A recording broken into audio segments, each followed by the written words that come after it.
માયા મોહ નિરાસશ્ચ વૈષ્ણવૈ ક્રિયતે કથમ.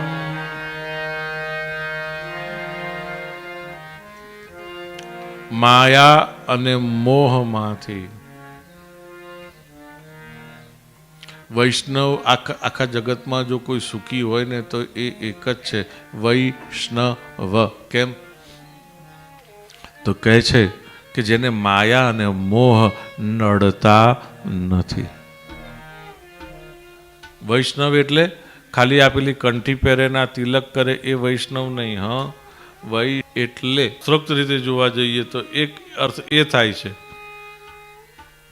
કે ભગવાન વિષ્ણુ કે જે વ્યાપક છે એના સ્વરૂપોને જે ભજે તે બધા વૈષ્ણવ. વિષ્ણુનો એક અર્થ બહુ સુંદર દાદાજી કહેતા,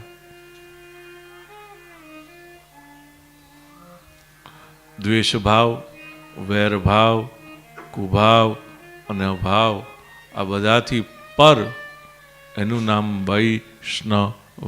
જ્યાં સુધી એક વ્યક્તિ માટે પણ આપણને દ્વેષભાવ કે કુભાવ છે કે અભાવ છે કે વેરભાવ છે ત્યાં સુધી આપણે વૈષ્ણવ થયા નથી.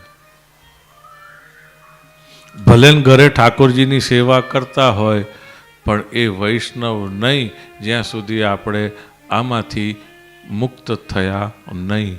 ફ્રી શેમાંથી? માયા અને મોહમાંથી. અને આખો સંસાર બને છે શેમાંથી? આ બેમાંથી. મહાપ્રભુજી આપણને સમજાવે છે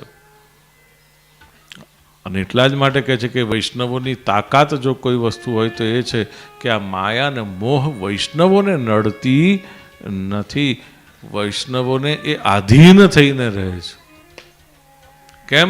તો કે વૈષ્ણવો જે કંઈ પણ બધું કરે, નાય ધુએ, ખાય પીવે, હરે ફરે, ઘર ધંધો વ્યાપાર બધું જે કંઈ પણ સંભાળે બધું કરે એ કેવલ એક જ ભાવથી, હું મારા વાલાને ગમું માટે. આ એનું છે અને એના રાજીપા માટે કરું છું. બસ એની પ્રસન્નતા માટે કરું છું, બીજો કોઈ ભાવ નહીં.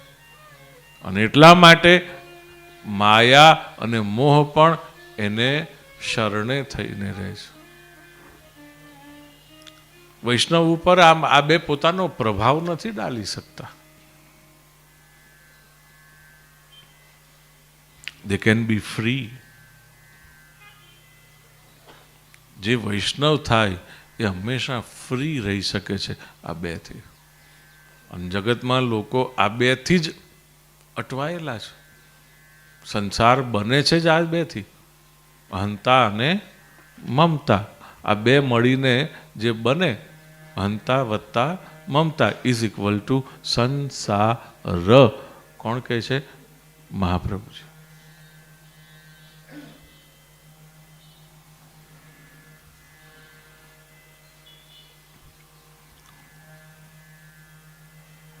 માયા મોહ નિરાસશ્ચ